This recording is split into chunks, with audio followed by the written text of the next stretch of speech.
Wow, para allí tu dedo un momento. Hey, alguien pidió una selfie del fin del mundo y el resultado es aterrador.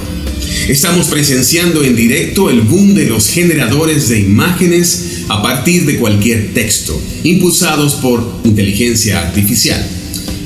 Compañías como Google, Meta y Open Inteligencia Artificial, por mencionar algunas, hacen esto. Así que ahora tenemos nuevas herramientas para dar rienda suelta a nuestra creatividad para crear lienzos, aunque en algunas ocasiones los resultados pueden ser de lo más delirantes.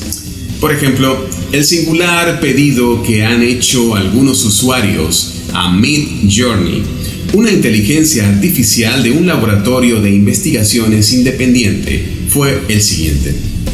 Midjourney crea una selfie del fin del mundo.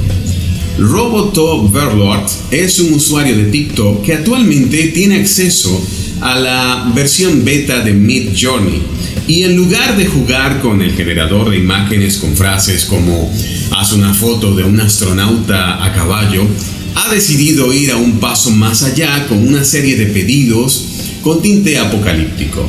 El creador de contenidos optó por la frase selfie del fin del mundo. El experimento resultó sencillamente aterrador.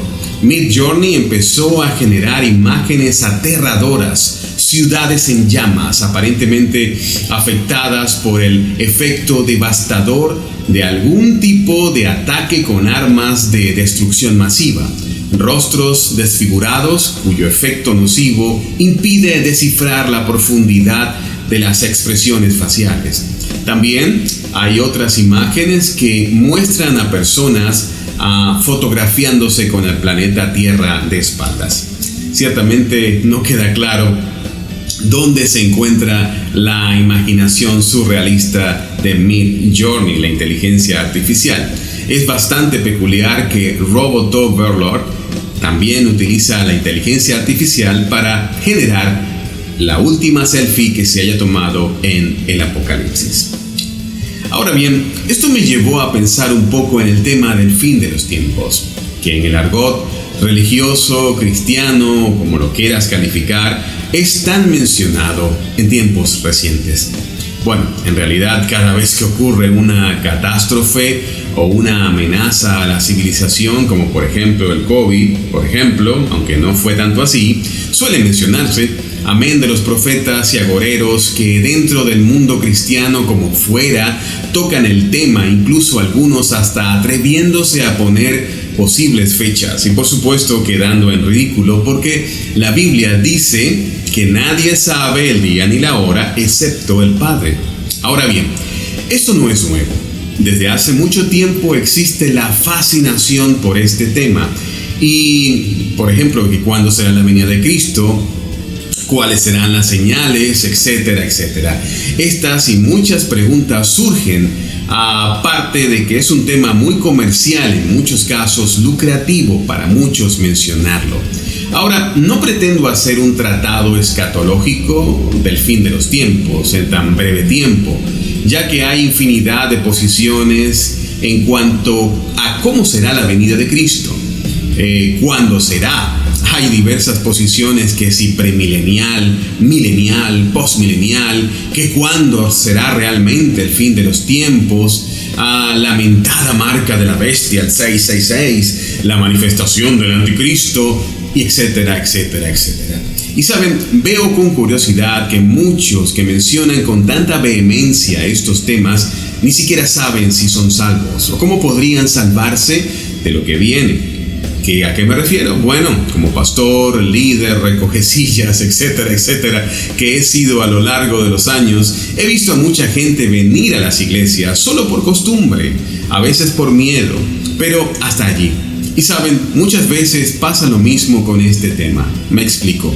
La Biblia dice, por ejemplo, en Mateo capítulo 24, a partir del versículo 4, respondiendo Jesús les dijo: mirad que nadie os engañe, porque vendrán muchos en mi nombre, diciendo yo soy el Cristo, y a muchos engañarán. Y oiréis de guerras, rumores de guerra, mirad que no os turbéis, porque es necesario que todo esto acontezca, pero aún no es el fin. Versículo 7. Porque se levantará nación contra nación y reino contra reino, y habrá pestes y hambres y terremotos en diferentes lugares, y todo esto será principio de dolores. Entonces os entregarán a tribulación y os matarán, y seréis aborrecidos de todas las gentes por causa de mi nombre. Muchos tropezarán entonces y se entregarán unos a otros, y unos a otros se aborrecerán. Y muchos falsos profetas se levantarán y engañarán a muchos. Versículo 12. Y por haberse multiplicado la maldad, el amor de muchos se enfriará. El 13. Mas el que persevere hasta el fin, este será salvo. ¡Wow! Me encanta este pasaje, sobre todo el fin, el versículo 13. El que persevere hasta el fin será salvo. Hace años, cuando comenzaba mi caminar como creyente, recuerdo que un pastor de los varios que tuve a lo largo de los años me dio un consejo. Me dijo: no te enfrasques en cómo o cuándo va a ser. Lo importante es que estés preparado para ese día. ¡Wow! Eso me cambió perspectivas por completo en mi vida cristiana, ya que mucha gente se enrolla que si estamos en la semana tal de la profecía de Daniel, o que si ya Israel va a construir el tercer templo, y a la verdad siguen viviendo vidas banales, por decirlo de una manera cortés, y ni siquiera están bien con Dios. Y esa es la pregunta del millón. O como decimos aquí en Venezuela, la pregunta de las 1000 lochas. ¿Estás listo? ¿Tu fe está basada realmente en principios y no en emociones? ¿Estás seguro que de ser el día de hoy, este magno evento, estarás en el lado correcto de la historia? Porque el texto que les compartí lo expresa muy bien. Habrá guerra, rumores, dolores, pero todavía no es el fin. Que nadie os engañe. De nuevo la pregunta es: ¿conoces a ese Jesús del que hablan las profecías o solo lo sigues viendo como un personaje de cómics? La realidad es que en el tiempo presente, como nunca antes en la historia de la humanidad, estamos realmente cerca de su venida y el fin de los tiempos. Pero más que preguntarte qué tanto sabes del tema, la pregunta es: ¿quieres conocerle? Para tener ese ticket dorado, por llamarlo así, que te va a exonerar de todo eso. Pues ese boleto es gratis. Fue pagado con su sangre en la cruz del Calvario. Lo único que requiere es de una decisión, más que solo una oración. Y explico por qué digo esto. Mucha gente piensa que solo por hacer una oración está listo y siguen haciendo lo que les da la gana. Y es un poco más profundo que una simple oración. Es solo el inicio de la oración, la entrada a un proceso en el cual conocerás al Creador a través de una relación personal a través del Espíritu Santo. Y bueno, si todavía has llegado hasta este punto del video y no lo has quitado, déjame decirte algo. Dios no te necesita, eres tú quien necesita de Dios. Si quieres comenzar este proceso con esta oración, te invito a repetirla conmigo frase por frase. Señor Jesús, reconozco que he pecado contra ti, que he andado de espaldas a ti. Deseo reconciliar mi vida contigo. Que tomes el control de mi voluntad y seas el Señor de mi vida. En tu nombre, Jesús. Amén.